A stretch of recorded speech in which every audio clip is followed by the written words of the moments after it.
Los roles de Bell es otro tema muy interesante, pero que voy a pasarlo, es decir, salvo que haya preguntas sobre esto. Sí que voy a hacer un enunciado muy breve sobre los roles. Para mí un aula es un escenario donde se representa una obra y donde la gente que está allí durante tanto tiempo intenta adaptarse de la mejor manera posible. Y hay roles institucionales, papeles institucionales de profesor, de alumnos, y cuando hablamos de papeles hablamos de una serie de actuaciones que más o menos tienden a representar ese papel. El problema es que el rol de alumno y el rol de profesor, que deberían ser exactamente iguales cuando hablamos de un rol formal o institucional, al poco tiempo son sustituidos por roles informales. Y entonces el alumno que académicamente no puede conseguir que la autoestima suba, pues, o cuando el alumno, yo le pongo un problema de química, lo hace fatal, y le digo muy mal y le pongo un 0, y la autoestima le baja, y implícitamente le estoy diciendo eres una nulidad académica, y le hago entender tu papel va a ser el de desahuciado con posibilidades 0, el de torpón, el de burro. Nadie se conforma con roles corrosivos para su autoestima. La autoestima es el motor de la vida. La sensación de ser capaz y de que nos lo reconozcan nos mueve en la vida. Por lo tanto, la sensación de ser torpe y de ser un fracasado y un desahuciado es un rol que nadie lo quiere y nadie se conforma. Y entonces, bueno, pues si yo le pongo un problema de química y lo hace mal, pero hace un chiste y la gente se ríe y le sale bien, al minuto siguiente está claro que no persiste en hacer otro problema, pero sí persiste en hacer otro chiste.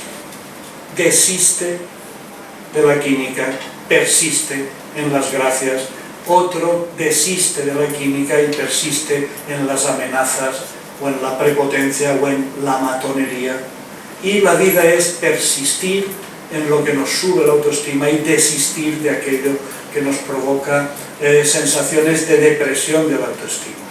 Y entonces aparecen los roles o papeles informales que complican la existencia en el aula. ¿Cuál es el antídoto? Pues cuantos menos roles de desahuciados académicos reparta yo, menos roles complementarios obstaculizadores necesitarán. Estoy hablando de la atención a las diversidades de capacidades, de conocimientos, de intereses, de motivaciones, etcétera, etcétera. Habrá alguien que efectivamente busque roles, pero muchos menos. Bien, el tema de los roles es fundamental, pero quiero pasar al tema de la motivación. Únicamente deciros, antes de entrar en el tema de la motivación, que para plantear un equipo educativo, retos colectivos, he dicho yo que hay que empezar por lo fundamental. Si no es un desgaste de energía, ponernos de acuerdo, por ejemplo, pues para que no coman chicle. Bueno, pues puede ser interesante, pero reunirnos y decidir para esto, podríamos decidir otra cosa. Por ejemplo, cuando hago un taller, un curso y hacemos algún ejercicio, propongo que busquen un tema vital, ¿no? Y suele aparecer, bueno, una clase con 0 interrupciones, o una clase con 0 distracciones, o 15 minutos de trabajo concentrado, es decir, retos vitales. ¿Cómo detectar retos vitales? ¿Cuáles son? Imaginemos que esto fuera un centro y que yo os pidiera que anotarais en un papel problemas de vuestras aulas que os parecen vitales y que pusierais un problema breve, claro, concreto, conciso y que recogiera los papeles y que los leyéramos. Y que a cada problema yo os preguntara: ¿cuánta gente de este centro consideráis este problema vital? Imaginemos que el 20% consideráis el problema vital. Bueno, pues si el 20% lo considera vital, es que es trivial. ¿Me estoy explicando? Si el problema número 2, el 50% lo consideráis vital, pues es medio. Pero si uno de los problemas que habéis propuesto lo consideráis vital, el 82%, ese es vital. Cuando trabajo esto, pues acudo a centros señoriales, acudo a centros marginales y no tienen las mismas prioridades. Solamente cuando un equipo, un centro, un mini equipo se concentra alrededor de problemas vitales, hay motivación entre el profesorado para confluir e implicarse en retos colectivos. Fundamental, porque los equipos son equipos de remeros, y los remeros también son del polo positivo, que trabajan siempre en equipo, del polo negativo, no trabajan nunca en equipo, y de la zona de incertidumbre, que depende de cuánto trabajo cuesta y de qué resultados se obtienen. Y empezar por conseguir un éxito vital con una estrategia muy sencilla provoca uno de los dos efectos que hay respecto de los remeros. Los remeros, a lo largo del proceso, hay dos tipos de remeros: los que se alistan y los que desertan. Pues bien, empezar por un tema vital y tener éxito con una estrategia sencilla y operativa hace que se alisten remeros que en principio no están dispuestos. Y al contrario, empezar por un problema trivial y buscar estrategias farragosas, complicadas, provoca el efecto deserción. Si queremos ser operativos, busquemos el alistamiento de remeros inciertos. Bien,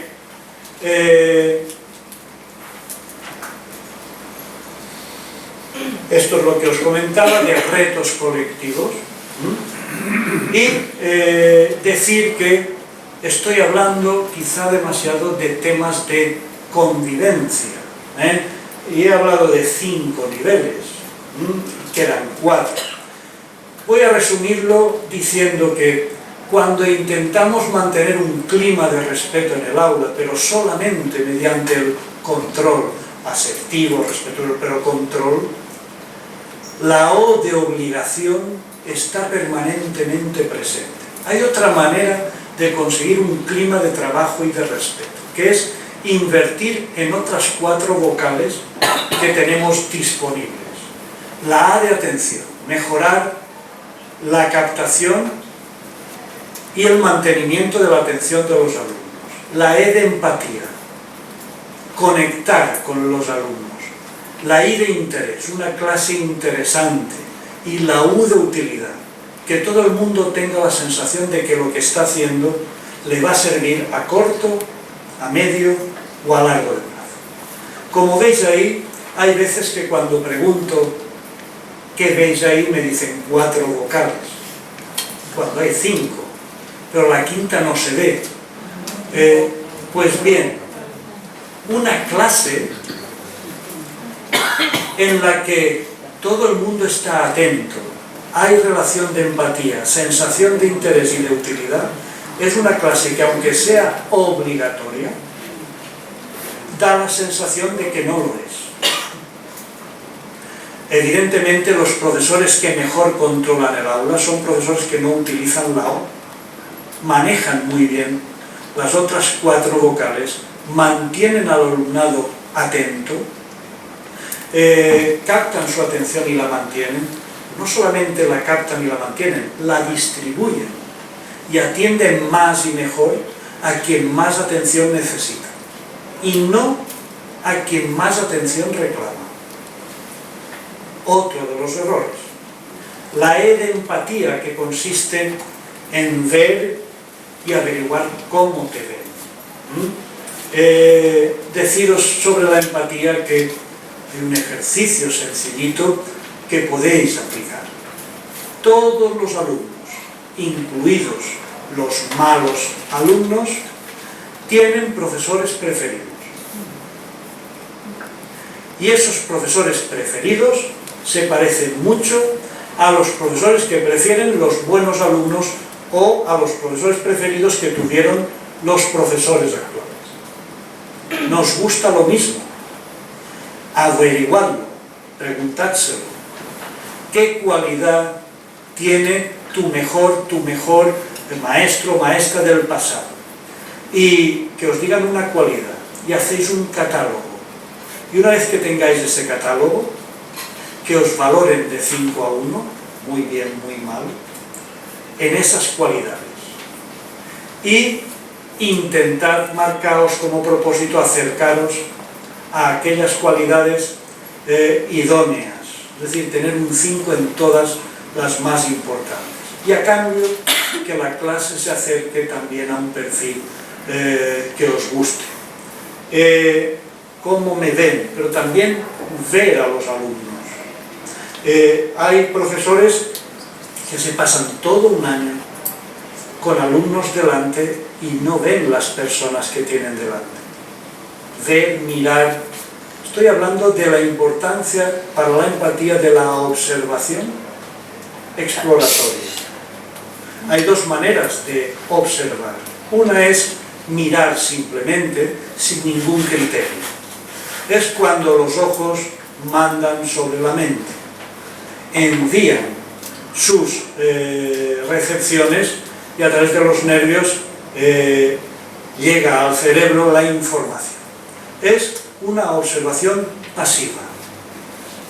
Hay otro tipo de observación, algo de observación, pero la escucha, el tacto. La observación activa o exploratoria es aquella en la cual los ojos no envían información al cerebro, sino que el cerebro envía información a los ojos sobre qué quiere ver. Y los ojos obedecen y miran aquello que quiere ver el cerebro. No es lo mismo que yo me ponga aquí a mirar el color de las prendas de la gente que hay aquí, que yo me ponga a mirar el nivel atencional que tenemos ahora mismo aquí. Y eso depende del cerebro. Observación exploratoria. ¿Por qué? Bueno, pues porque yo cuando hablo de profesorado proactivo, interno y económico, a diferencia del reactivo externo y complicado, normalmente ese perfil de profesorado es un profesorado equivalente a los dos tipos de disc jockey o tres tipos de disc jockey que hay. El disc jockey reactivo externo, recordáis, reactividad es hablar del pasado y externo es descargar las culpas fuera. Bueno, pues el disc jockey reactivo externo es el que cuando la gente no baila dice, vaya gente más sosa. El disc jockey proactivo interno es el que cuando la gente no baila se plantea, voy a cambiar de música. Es decir, ¿qué puedo hacer yo para que toma las soluciones por su mano? Y un tercer tipo de disc jockey que es el que pincha música de espaldas al público y no se entera si están bailando o no. Bien, pues adoptar una actitud proactiva interna quiere decir que si estoy dando clase y la gente está distraída y no atiende, pues puedo decir, vaya grupo que me ha tocado este año. Reactividad externa.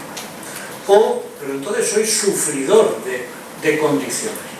La segunda posibilidad es que vea, si la gente no baila, hay que cambiar de música. ¿Qué otra clase puedo hacer que la gente baile con mi música? Y entonces, cuando miras de esa manera, la clase te está permanentemente hablando. te está diciendo, ¿recordáis los niveles?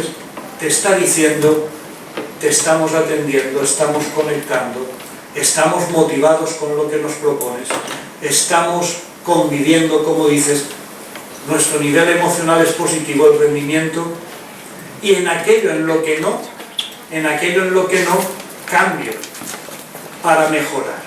Es decir, un profesorado que tiene un guión flexible, siempre dispuesto a la persistencia. Debe ser algo importante. No te pasa como a mí, ¿eh? Bien, pues os decía, observación exploratoria. ¿Qué hay que mirar? 4 elementos fundamentales, a mi juicio, hay que observar en el aula y anotarlo en una hojita sencillita, en muy pocas palabras. 4 cuestiones fundamentales. ¿Qué les gusta? ¿Qué se les da bien? ¿A quién le hacen caso? ¿Y de qué van? ¿Qué les gusta? Intereses. ¿Para qué? Bueno, pues si yo sé qué les gusta, a todo el mundo les gusta algo. Los malos alumnos tienen intereses, los buenos también, yo también. Si yo sé qué les gusta, a partir de lo que les gusta puedo construir una clase interesante. Porque una clase interesante de literatura, si yo soy profesor de literatura, claro que me gusta. Y una clase de matemáticas, si soy matemático, claro que me gusta. Pero es una clase interesante para ellos. Ya sabéis que a los peces les ponen lombrices, pensando no en lo que le gusta al pescador, sino en lo que le gusta al pez. Dice un autor que en niveles obligatorios todo el temario se puede dar a partir de temas que les entusiasman, sobre todo hoy en día. Hacer un banco de materiales a partir de lo que les gusta, que además se puede hacer entre ellos y ellas y el profesorado. ¿Qué les gusta? Para saber qué les gusta, evidentemente tengo que provocar momentos perdidos, que no son perdidos, para averiguar. Por lo tanto, tendré que buscar que hablen no de química, no de literatura, que hablen de lo que les gusta, sin hacer un cuestionario. Conversaciones informales. ¿Qué les gusta? ¿Qué se les da bien? Todo el mundo tiene destrezas, habilidades, competencias, capacidades. Todo el mundo hace algo bien. Es descorazonador que durante tantos días y tantas horas lo que yo sé hacer no tenga oportunidad de demostrarlo, de contarlo, etc. Hacer la prueba, averiguar de algún alumno qué le gusta y qué se le da bien.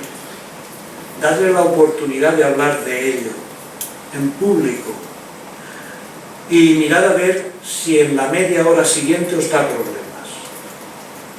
Os garantizo que no.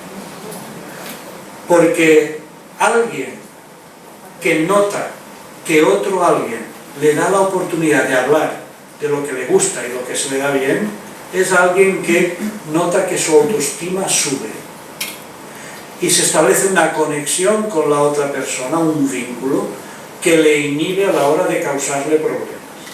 ¿Recordáis que hablaba petición de colaboración?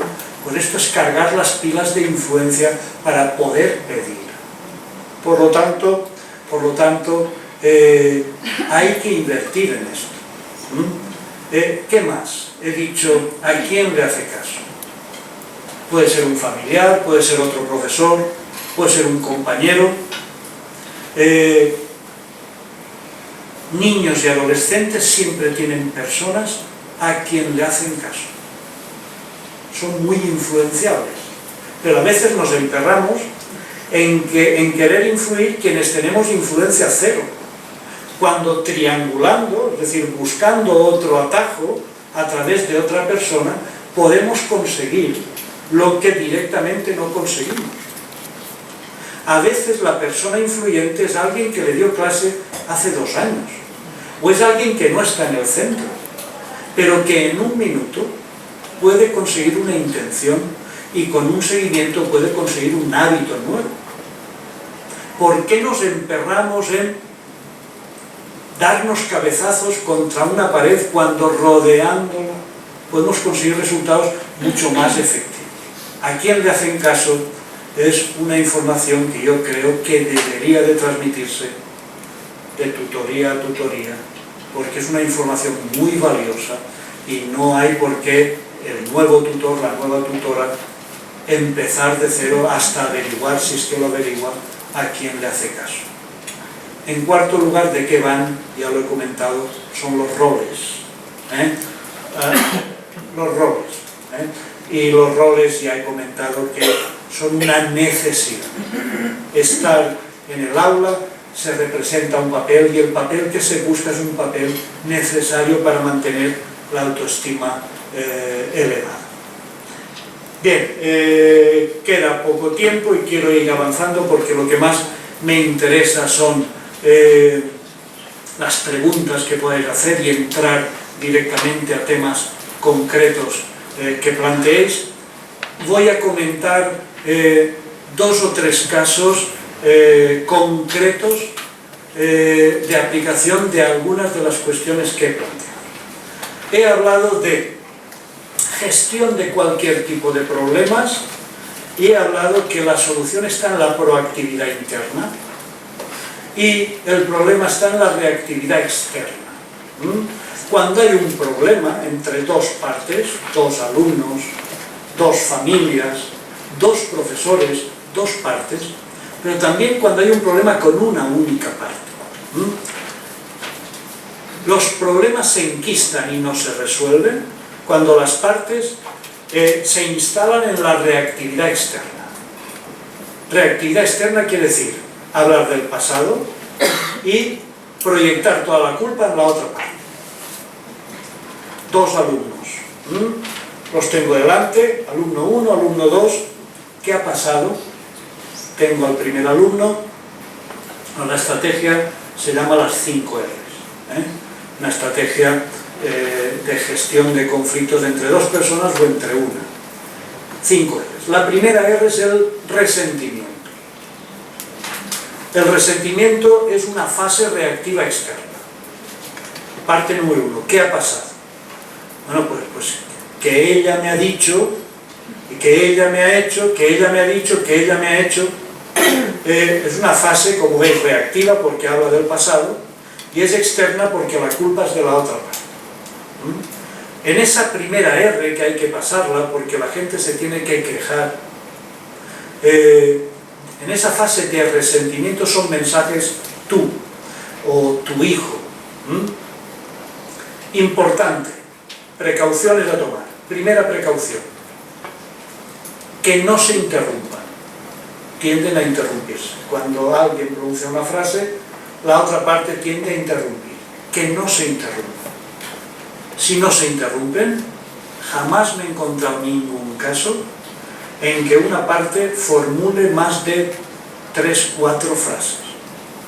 Dicen 2, 3 frases, 4 y se acabó. Segunda cuestión, prohibido etiquetar, prohibido insultar. Es que tu hijo es un delincuente, no, prohibido. Tu hijo le ha dicho al mío, vale. Tu hijo le ha hecho al mío, vale. Eso es descriptivo. Pero tú eres un delincuente, eso es valorativo. No etiquetas, no insultos, no interrupciones. Punto. Si no hay interrupciones, parte número 1 habla, parte número 2 habla. 2 minutos, no dura más. Segunda R, reconocimiento. El reconocimiento, en vez de frases tú, son frases yo. ¿Qué reconoces que puedes haber dicho o hecho?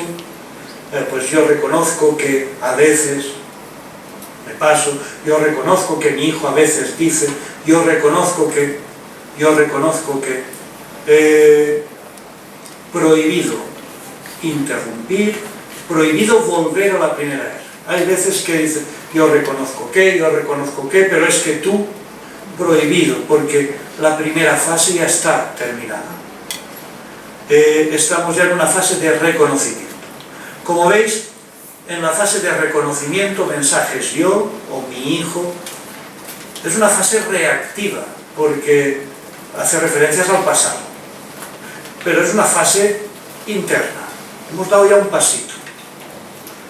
Estamos hablando del pasado, pero ya reconocemos que somos parte del problema. Y hasta ahí estamos hablando del problema.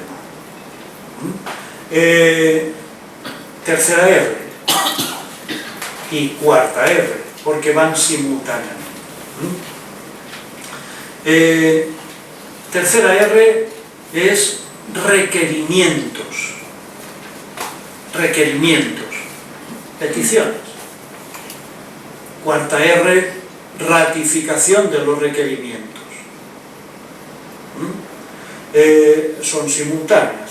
Parte número 1, ¿qué le pedirías tú a la parte número 2? Yo te pediría que en el futuro no me volvieras a cada requerimiento. Le preguntamos a la parte número 2, ¿ratificas? Es decir, ¿te comprometes a...? Sí, yo ratifico que no voy a volver a... requerimiento, ratificación, requerimiento, ratificación. No es necesario que los requerimientos sean exactos, lo fundamental es la actitud y el recorrido. Estamos haciendo un recorrido desde un problema a una solución. Lo de menos es lo que están diciendo, lo más importante es la transformación de la actitud. Parte número 2, ¿qué le pedirías tú? Yo te pediría que, ratificas, ratifico. Peticiones. Como veis, en la tercera P es una fase, la tercera R, la fase de requerimientos es una fase proactiva. Estamos hablando de soluciones, pero soluciones que le pedimos a la otra parte. Por lo tanto, es una fase proactiva externa. Pero estamos hablando de soluciones. La cuarta R de ratificación, ahí ya cada parte se compromete a hacer cosas en un futuro. Ahí está la solución. Cuando cada parte del problema dice que va a hacer, teóricamente. Cuando conseguimos que un problema avance desde la primera R hasta la cuarta, hemos transformado un problema en una solución teórica. Los problemas que no se resuelven son problemas que se estancan en la primera R. Es que tú me has dicho, no has sido tú, y se produce una espiral y una escalada en la cual al final la agresividad va subiendo y normalmente se sale peor que se ha entrado. Dos partes en conflicto están a 30 segundos a una frase de cada parte de la solución. Lo único que tenemos que hacer es conseguir en 5 minutos, no mucho más, que digan esa frase. Pero tiene unas etapas. Y digo, solución teórica, pero queremos una solución práctica, porque luego salen las partes y cada alumno va a su cuadrilla y la cuadrilla le come el coco. O cada familia se junta y dice, bueno, es decir, tienen presiones. Por lo tanto, yo he dicho aquí que con una intervención se consigue una intención. Eso es lo que tenemos. Pero hay que amarrarla. ¿Y cómo se amarra? Pues también lo he dicho. Con un seguimiento proactivo, potente, pero simple. Con el seguimiento 101. Por tanto, las partes vendrán diariamente a decirme cuán todo va bien. 1 segundo, 0 papeles. Las dos partes, si son familias, llaman, todo va bien. 1 día, 2, 3, 4, 5. ¿Por qué? Porque hay que construir nuevos hábitos donde había hábitos corrosivos. Convertir hábitos corrosivos en nuevas inercias, ese es el objetivo de cualquier tipo de intervención. No hay más. Y normalmente, primera semana, seguimiento diario, segunda semana, seguimiento alterno, tercera semana, seguimiento incidental, cuarta semana, seguimiento autónomo. Diciéndole a las partes, habéis sido capaces de, para que tengan sensación de autonomía.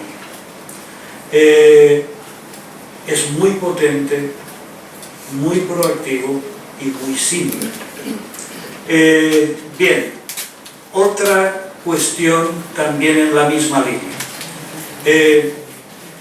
Remato en muy poco tiempo. Soluciones simples, proactivas, internas. ¿Hay algo más simple que un folio? Un folio es muy simple. Un folio en blanco en el cual anotamos dos columnas. Una columna PI, ya sabéis, proactividad interna. Una columna RE, reactividad externa. Para mí es fundamental que los equipos trabajen con una actitud proactiva interna, que tengan, que inviertan todo su tiempo en la búsqueda de soluciones a su alcance. Porque había un soñador, educador soñador, que decía, si tuviera toda una organización de cientos de miles de pensadores que me pensaran soluciones para que yo aplicara, la realidad es que la tenemos. Somos una organización, la organización educativa, que tenemos cientos de miles de personas cualificadas, con estudios universitarios, con un potencial creativo enorme, que se echa a perder porque los equipos que componen toda esa inmensa organización dedican gran parte de su tiempo a quejarse de lo que no hacen los demás.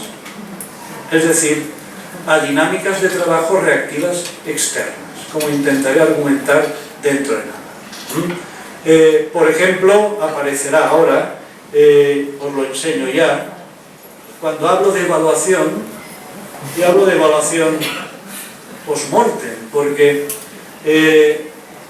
hay veces que, bueno, hay demasiadas veces en que los equipos educativos en una evaluación, diciembre, 4 meses después en una evaluación, se encierran y se oyen cosas como, por ejemplo, una profesora que empieza hablando de un alumno y dice, este alumno, Pepito, a mí no me ha hecho absolutamente nada en todo el trimestre.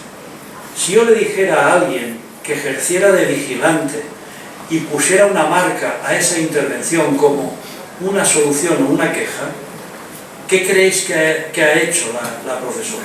Creo que una queja. El alumno no me ha hecho nada. Por lo tanto, pondríamos una marca en la columna RE. El siguiente profesor dice, a mí tampoco me ha hecho nada y además no ha parado de molestar. Pondríamos una nueva marca en la columna RE. Cuando hago la pregunta de cómo creéis que queda el folio al final de una sesión de trabajo conjunto, la gente me dice abrumadoramente lleno de quejas y abrumadoramente vacío de soluciones. La pregunta es, ¿nos reunimos para quejarnos y salir cabreadas o cabreados? ¿O nos reunimos para buscar soluciones a los problemas?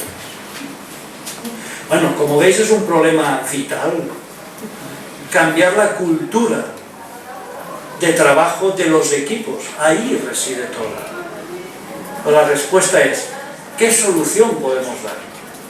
¿Un curso de 600 horas sobre trabajo eficaz en equipo? La respuesta es, basta un folio, basta llevar ese mismo folio y que sepamos que alguien al principio físicamente va a anotar una marca en una de las dos columnas y que nos propongamos acabar cada sesión de trabajo, de evaluación, de propuesta de soluciones, de gestión de conflictos, acabar cada sesión de trabajo con la columna pi llena y con la columna RE vacía. El que haya una persona con el folio visible y vigilante hace que en 3-4 sesiones el equipo cambie totalmente de dinámica. Ya que tenemos un folio, vamos a darle la vuelta y vamos a utilizarlo por economía para otra cosa. Imaginemos que uno de los problemas vitales, pongo problema vital, interrupciones en la clase. Imaginemos que hemos votado que es un problema vital. Se lo paso a la primera profesora. Problema vital. Ella lee los 2 renglones o el renglón que dice interrupciones en la clase, lee el problema vital de este colectivo y ella propone una solución que podamos aplicar mañana todo el colectivo. Es decir, piensa una solución a su alcance, a nuestro alcance, y le pasa el folio al compañero, que cuando recibe el folio, un tanto manoseado ya, porque por la cara siguiente, tiene 2 opciones. Primera opción, añadir otra solución a la que ha propuesto ella, o poner un palote y adherirse a la solución que ha puesto ella y pasar el folio. Repito, tiene 2 opciones, proponer o adherirse, pero no tiene una tercera, que es pasar el folio sin pensar. Pasa el folio y podríamos perfectamente en media hora haber recorrido el folio todo y tener, si somos 70, si somos 60, los que seamos, podríamos tener 15, 20 soluciones, de las cuales probablemente 5, 6, 7 serían magníficas. ¿Qué hemos hecho? Pues lo que hemos hecho es utilizar el 100% del tiempo a la creatividad compartida, a pensar juntos, a pensar a partir de las ideas de la otra gente. Y luego implícitamente nos hemos prohibido quejarnos. Luego, con la cervecita, con el tapeo, ahí sí, quejamos, despotricamos. Pero cuando estamos buscando soluciones y gestionando problemas, hay que concentrar todo el tiempo en pensar. Evidentemente, un colectivo de profesionales es un colectivo que tiene un potencial creativo enorme, siempre que reconduzcamos ese potencial a crear soluciones y no a quejar y a cabrear. Tendría que decir muchas más cosas, pero lo que he intentado es argumentar en esto que, aunque teóricamente todo el mundo dice que hay que trabajar en equipo y que la proactividad interna es lo correcto, en demasiadas ocasiones el virus de la reactividad externa se nos cuela en los procesos. Lo fundamental para mí es entender que cada problema es un sudoku ante el cual tenemos la oportunidad de transformarlo en una solución que mejora la situación en el aula y nos mejora como docentes y como personas. Y cuando te instalas en esa dinámica, no hay problemas imposibles, hay problemas pendientes que resolver. Espero que la sesión no os haya parecido algo obligatorio, sino que haya tenido algo de la A, de la E, de la I y de la U, y espero que ahora con las preguntas pues sigamos progresando. Muchas gracias.